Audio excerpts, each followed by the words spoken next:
قرآن ہے میرا رہنما قرآن شفا ہے نور ہے قرآن جلا دل کی میرا قرآن رضا رب کی میرا قرآن قرآن قرآن.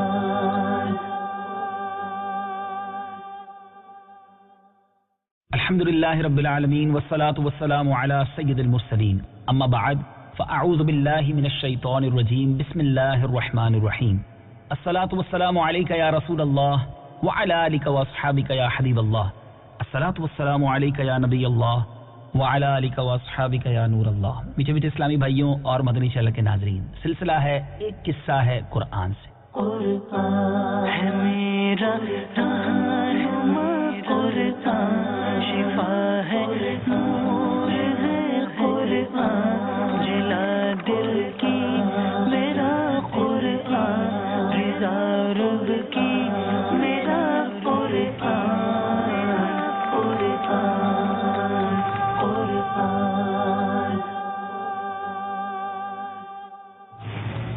آج ایک اور عظیم واقعہ، بلکہ ایک ہی واقعے میں، ایک ہی قرآنی واقعے میں ہمارے لیے بہت سارے پیارے پیارے مدنی پھول موجود ہیں. توجہ کے ساتھ سننا ہے، کیونکہ آج ہم بات کریں گے حضرت عیسیٰ علیہ السلام کے ان 4 عظیم معجزات کی کہ جن کا ذکر قرآن مجید میں بڑے ہی پیارے انداز میں موجود ہے.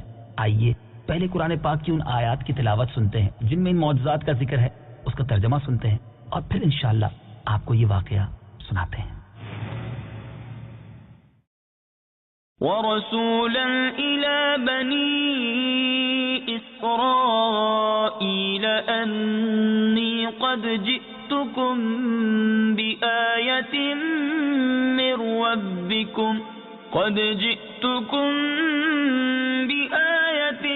مِّن رَّبِّكُمْ أَنِّي أَخْلُقُ لَكُم مِّنَ الطِّينِ كَهَيْئَةِ الطَّيْرِ فَأَنفُخُ فِيهِ فَيَكُونُ طَيْرًا بِإِذْنِ اللَّهِ وَأُبْرِئُ الْأَكْمَهَ وَالْأَبْرَصَ وَأُحْيِي الْمَوْتَى بِإِذْنِ اللَّهِ وَأُنَبِّئُكُم بِمَا تَأْكُلُونَ وَمَا تَدَّخِرُونَ فِي بُيُوتِكُمْ إِنَّ فِي ذَلِكَ لَآيَةً لَكُمْ إِن كُنتُم مُّؤْمِنِينَ. ترجمہ: اور اللہ اسے کتاب اور حکمت اور توریت اور انجیل سکھائے گا، اور وہ عیسیٰ بنی اسرائیل کی طرف رسول ہوگا کہ میں تمہارے رب کی طرف سے تمہارے پاس ایک نشانی لایا ہوں، وہ یہ کہ میں تمہارے لیے مٹی سے پرندے جیسی ایک شکل بناتا ہوں، پھر اس میں پھونک ماروں گا تو وہ اللہ کے حکم سے فوراً پرندہ بن جائے گی، اور میں پیدائشی اندھوں کو اور کوڑ کے مریضوں کو شفا دیتا ہوں، اور میں اللہ کے حکم سے مردوں کو زندہ کرتا ہوں، اور تمہیں غیب کی خبر دیتا ہوں جو کھاتے ہو اور جو تم اپنے گھروں میں جمع کرتے ہو. بے شک ان باتوں میں تمہارے لیے بڑی نشانی ہے اگر تم ایمان رکھتے ہو. میٹھے میٹھے اسلامی بھائیوں، آپ نے قرآن پاک کی اس آیت کی تلاوت سنی، ترجمہ بھی سنا. اس مبارک آیت سے ہمیں کن کن معجزات کے بارے میں سیکھنے کو مل رہا ہے؟ نمبر 1، مٹی کے پرند بنا کر ان میں پھونک مار کر ان کو اڑا دینا. نمبر 2، مادرزاد اندھے اور کوڑھی کو شفا دینا. نمبر 3، مردوں کو زندہ کرنا. اور نمبر 4، اور جو کچھ کھایا اور جو کچھ گھروں میں چھپا کر رکھا اس کی خبر دینا. اب آئیے ان چاروں معجزات کی کچھ تفصیل سنتے ہیں. بہت انٹرسٹنگ اور بہت دلچسپ ہے، اور ہمارے لیے بہت سارے اس میں مدنی پھول بھی ہیں. پہلا معجزہ جو ذکر ہوا اس آیت میں، مٹی کے پرند بنا کر اڑا دینا. جب بنی اسرائیل نے یہ معجزہ طلب کیا کہ مٹی کا پرند بنا کر اڑا دیں، تو حضرت عیسیٰ علیہ السلام نے مٹی کی چمگادڑ بنا کر ان کو اڑا دیا. حضرت عیسیٰ علیہ السلام نے پرندوں میں سے چمگادڑ کو کیوں منتخب کیا؟ ہے نا مشکل سوال اور دلچسپ بھی. آئیے سنیے.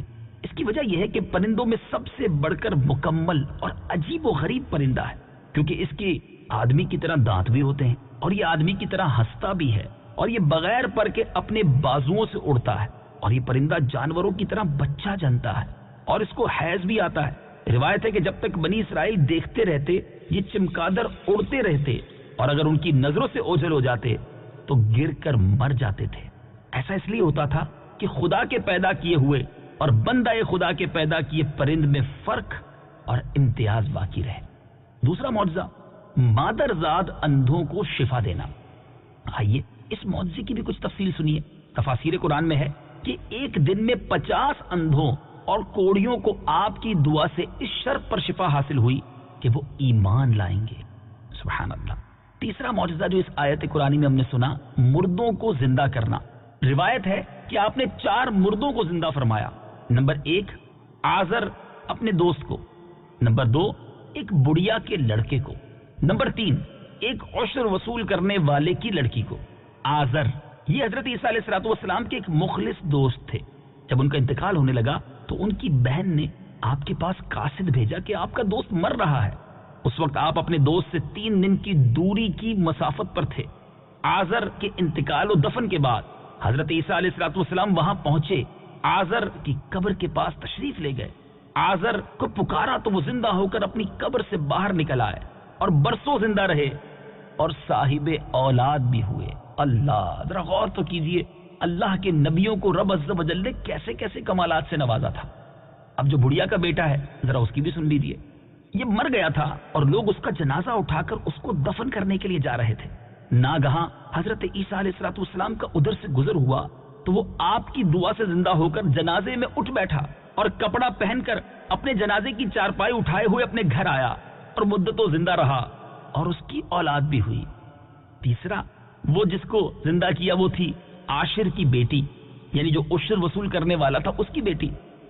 ایک چنگی وصول کرنے والے کی لڑکی مر گئی تھی۔ اس کی موت کے ایک دن بعد حضرت عیسیٰ علیہ السلام کی دعا سے زندہ ہو گئی اور بہت دنوں تک زندہ رہی اور اس کے کئی بچے بھی ہوئے۔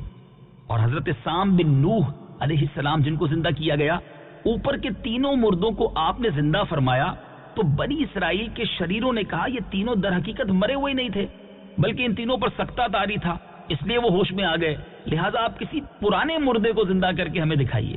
تو آپ نے فرمایا کہ حضرت سام بن نوح علیہ السلام کو وفات پائے ہوئے 4000 برس کا زمانہ گزر گیا ہے، تم لوگ مجھے ان کی قبر پر لے چلو، میں ان کو خدا کے حکم سے زندہ کر دیتا ہوں۔ تو آپ نے ان کی قبر کے پاس جا کر اسم اعظم پڑھا تو فوراً ہی حضرت سام بن نوح علیہ السلام قبر سے زندہ ہو کر نکل آئے اور گھبرائے ہوئے پوچھا کہ قیامت قائم ہو گئی۔ پھر حضرت عیسیٰ علیہ السلام پر ایمان لائے۔ پھر تھوڑی دیر بعد ان کا انتقال ہو گیا۔ میٹھے میٹھے اسلامی بھائیوں، کیسی عجیب باتیں ہیں، کیسے عظیم معجزات ہیں، قرآن پڑھیں تو پتہ چلے نا۔ اب اسی آیت میں ایک اور معجزہ تھا کہ جو کھایا اور چھپایا اس کو بتا دیا۔ حدیث شریف میں ہے کہ حضرت عیسیٰ علیہ السلام اپنے مکتب میں بنی اسرائیل کے بچوں کو ان کے ماں باپ جو کچھ کھاتے اور جو کچھ گھروں میں چھپا کر رکھتے تھے وہ سب بتا دیا کرتے تھے۔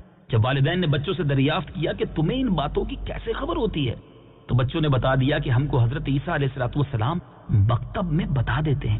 یہ سن کر ماں باپ نے بچوں کو مکتب جانے سے روک دیا اور کہا کہ حضرت عیسیٰ علیہ السلام جادوگر ہیں۔ جب حضرت عیسیٰ علیہ السلام بچوں کی تلاش میں بستی کے اندر داخل ہوئے تو بنی اسرائیل نے اپنے بچوں کو ایک مکان کے اندر چھپا دیا کہ بچے یہاں نہیں ہیں۔ آپ نے پوچھا کہ گھر میں کون ہے تو شریروں نے کہہ دیا کہ گھر میں سور بند ہیں۔ تو آپ نے فرمایا اچھا سور ہی ہوں گے۔ چنانچہ لوگوں نے اس کے بعد مکان کا دروازہ کھولا تو مکان میں سے سور ہی نکلے۔ اس بات کا بنی اسرائیل میں چرچا ہو گیا اور بنی اسرائیل نے غیظ و غضب میں بھر کر آپ کو قتل کرنے کا منصوبہ بنایا۔ یہ دیکھ کر حضرت عیسیٰ علیہ السلام کی والدہ حضرت بی بی مریم رضی اللہ تعالی عنہا آپ کو ساتھ لے کر مصر کو ہجرت کر گئیں۔ اس طرح آپ شریروں کے شر سے محفوظ رہے۔ میٹھے میٹھے اسلامی بھائیوں، ہمارے قرآن میں کیسے کیسے واقعات ہیں۔ قرآن پڑھیے، اس کے نور سے دلوں کو منور کیجیے اور فیضان قرآن حاصل کیجیے۔ مدنی چینل دیکھتے رہیے، اگلی باری میں ایک اور قصہ لے کر، ایک اور خوبصورت واقعہ لے کر حاضر ہوں گے اور انشاءاللہ اس کے ذریعے بھی کچھ سبق سیکھیں گے۔ صلو علی الحبیب صلی اللہ تعالی علی محمد صلی اللہ علیہ وسلم۔ قرآن ہے میرا